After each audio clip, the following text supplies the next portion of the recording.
Hello, Ross. Good to have you here for sharing your thought and your personal experiences regarding Zoroastrian way of life or Zarathushtri way of life.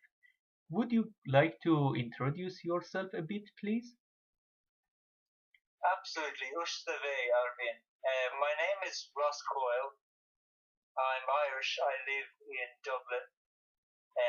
I'm an actor, 33, and I have been accepted and I've been a practitioner because of Zoroastrianism for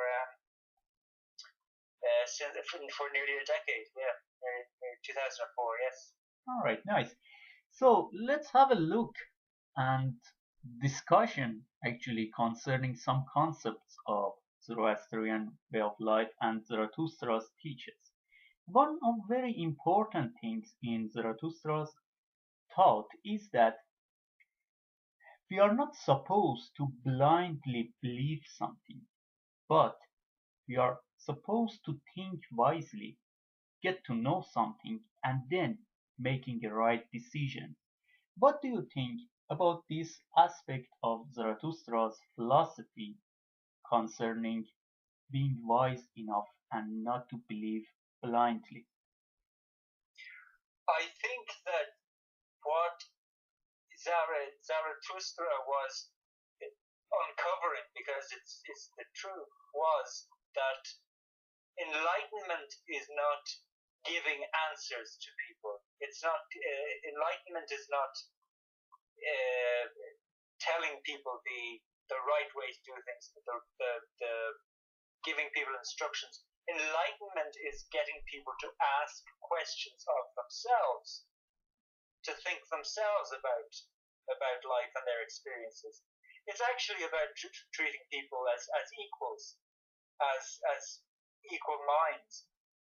Um, so enlightenment is the beginning of the realization or knowledge or wisdom. It's not the end. It's the genesis. You So brought that's what it's. Yeah. You brought actually a nice point, as we know that Zarathustra's philosophy and his teachers is not about doing and not to do this, don't do that, and it's not like a ruling philosophy, but it's giving us some uh, basic thought that we become a constructive human being in life. So I really like the thing which you said. And we know, on the other hand, as sciences is improving year by year, and nowadays even month after month, or uh, knowledge comes more bright to know about the good and bad things concerning doing something not. But if we have the basic principle, like Zarathustra taught us to have constructive mind, constructive words, and constructive deeds, it's really what you said was going through the point. So another question is that I like really to know your point of view is that freedom of choice in life is very important in Zarathustra's teachings.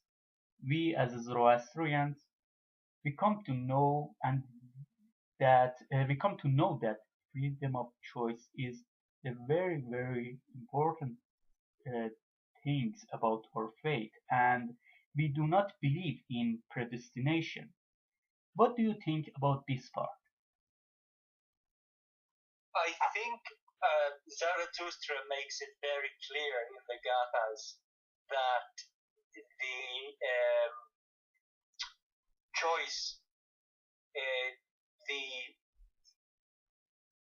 directive intelligence, our ability to choose between doing what is right and wrong is at the very fundament of our existence. It's what makes us um, godlike, human, which is uh, someone who has the aspects of the divinity. Now, predestination. I was thinking about this. Um, no, there is no predestination in the sense of an individual's life. But in the wider picture in Zoroastrianism, there is a fate. There is a last turn of existence. There is a very Zarathustra was a universal optimist. I mean, at the last turn of existence, everything that is wrong will be made right, and every spirit will be made perfect and godlike. Even the worst offenders will go through some process of correction.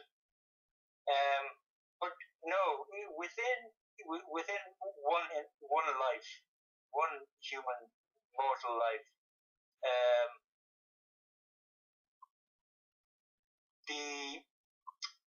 the whole basis of existence is its backbone, its spine is Asha, and Asha is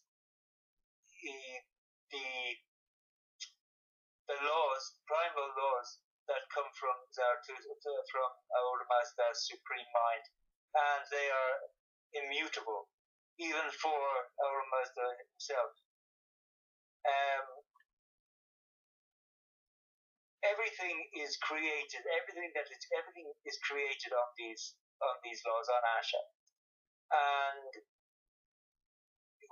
if one with free choice makes a mistake, what is actually happening there is one is turning away from Asha toward nothing, and just obstructing the development of creation, and that has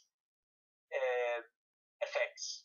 Every action will have an effect. Every word will have an effect, and if it is mistaken, or if it is worse than that, if it is intentionally an act of or a speech of cruelty, that generates more of what we call druj, which is the misunderstanding that exists in the Gaelic world, in the material world, and it's precisely that lack of understanding and lack of empathy that is druj, that causes, well, it's a source of what we would call evil, if you want to put it that way. Sorry, back to the question. Yes, freedom of choice. A healthy mind, a person with a healthy mind. Actually, you brought a good point that, yeah, in our individual life, we are not expected or we are not supposed to become a good person or bad person. Like, there is a predestination that someone is supposed to become a good one or a bad one.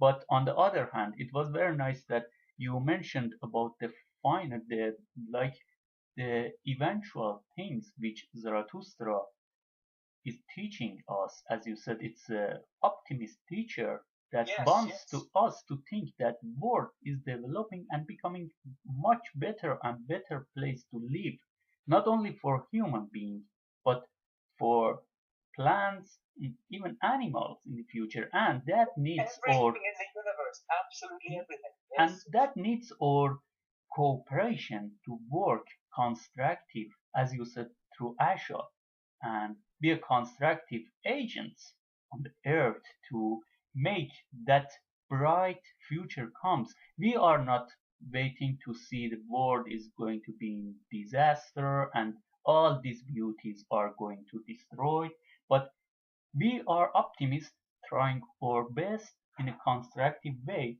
to make it much more happy place to live for us and for others. That's right, and it is within the power of human beings to do that, and that it's something that we really do have, and no matter what a person believes, we'll recognize that we can stop doing, bad things. Yeah. It's quite, politics aside, it's quite easy, just to stop, killing and destruction. Yeah. It is within our power, and it is a choice. Yeah. And the other thing about it is that we're all accountable for each other, I think.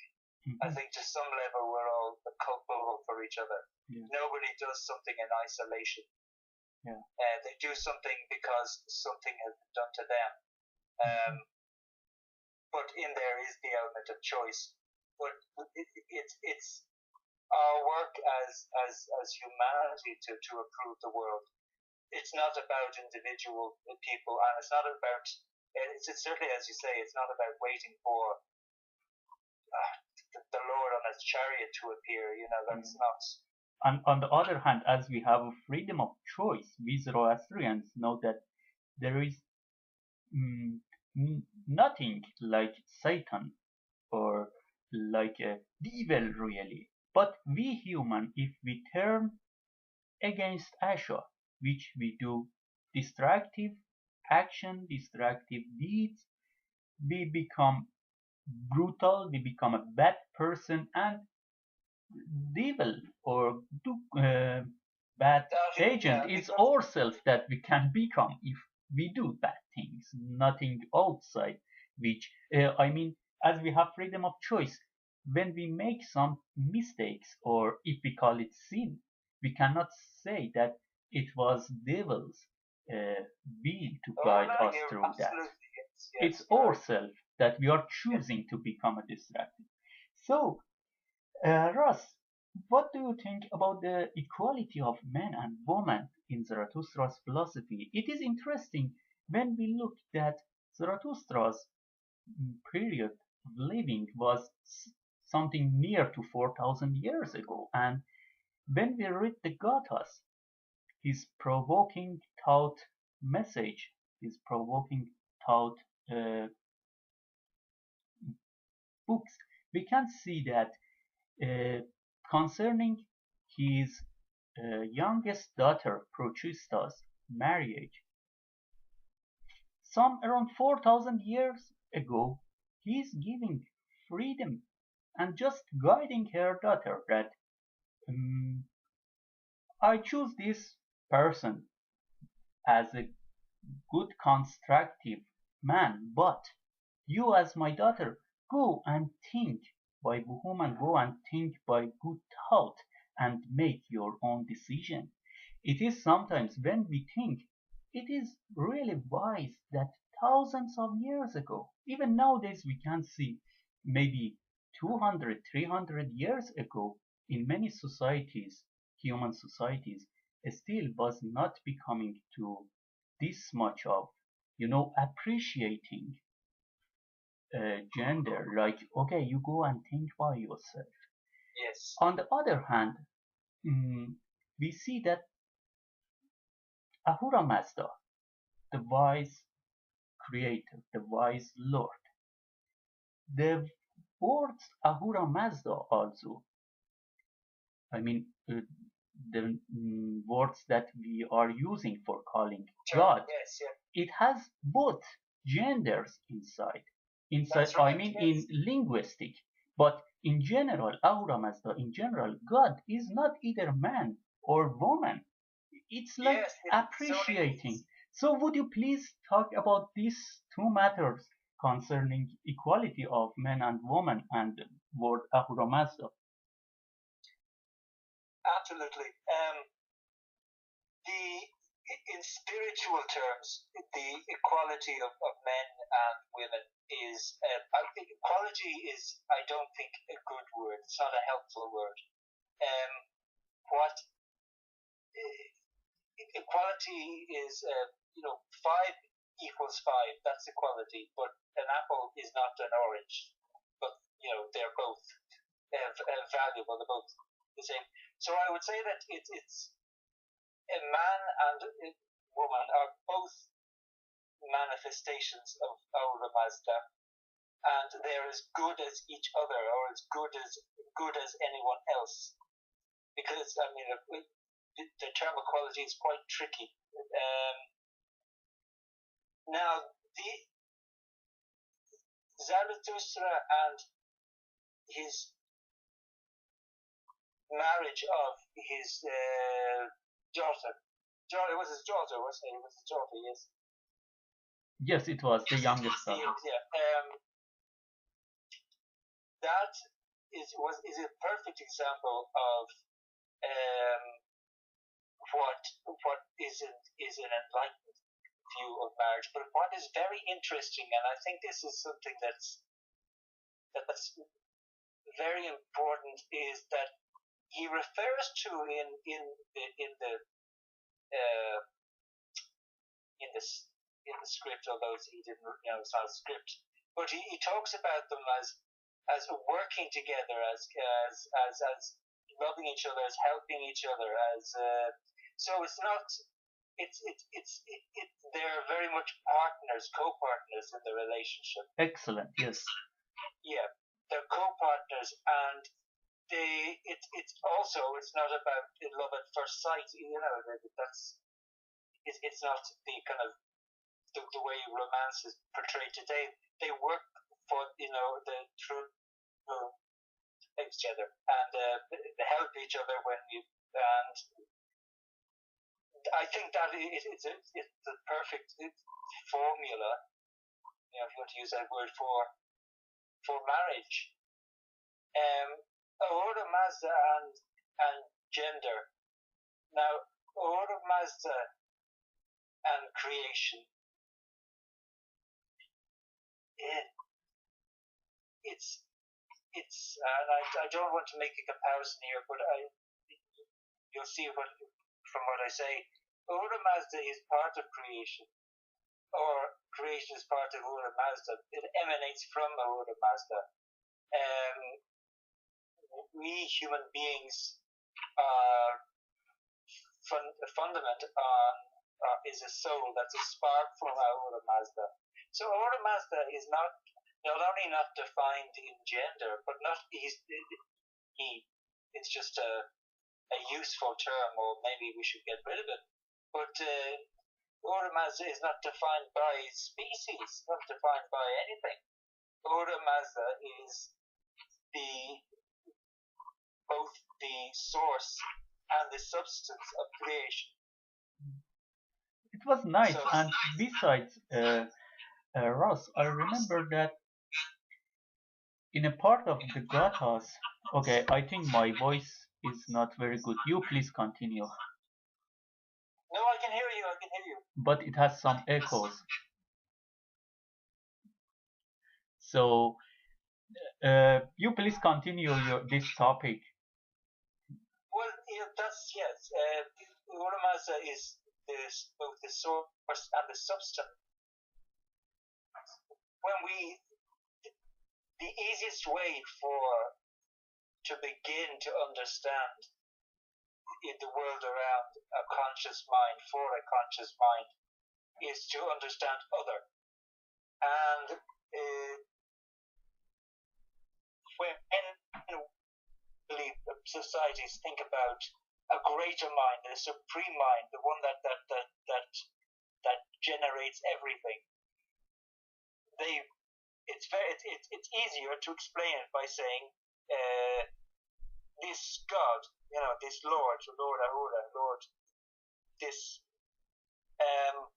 But Ahura Mazda is more than that.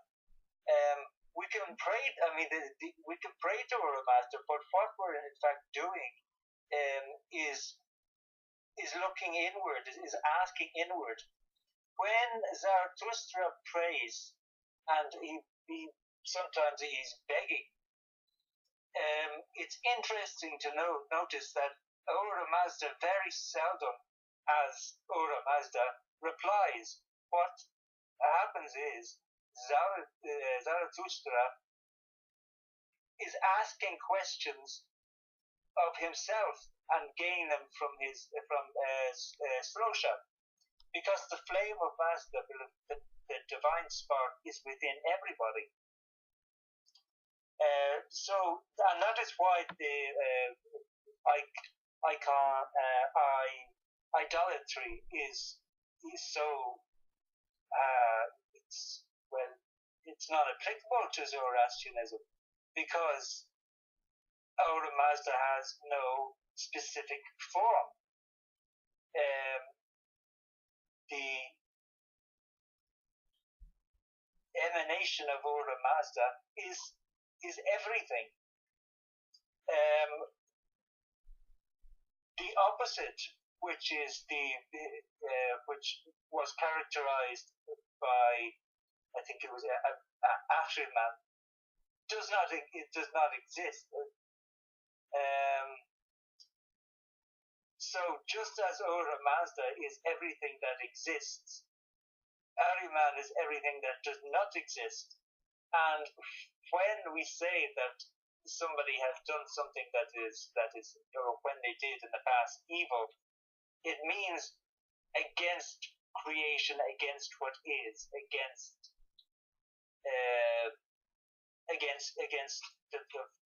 the flow of life. Those who cause pain, kill, torture, maim.